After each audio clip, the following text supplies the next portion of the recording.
Ассалаумалейкум, кыргыз элим кандайсыздар? Эртең мен турсам эле карасам кар жаап салыптыр да. Анан мындай комментарийлер да келип атат да.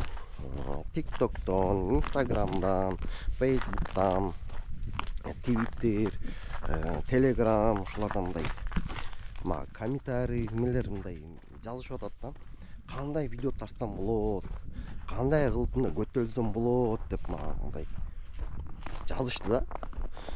Мен айттым аларгачы, адам кандай көтөрүшкө? Өзүнүн аудиториясын кандай? Мисалы, например, бул айтканда, сен бир бизнесиң бар, ошону реклама кылыш керек.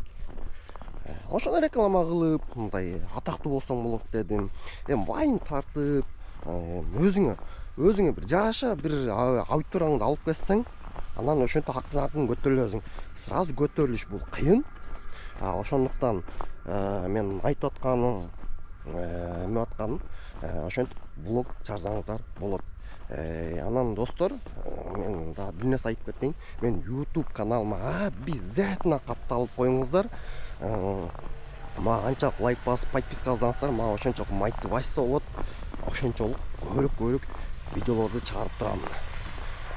Ошол меники ролигибиз ошондой эле болот. Макул анда, пока. Кыргыз элим, өзбек элим, казак эли, ал подписка.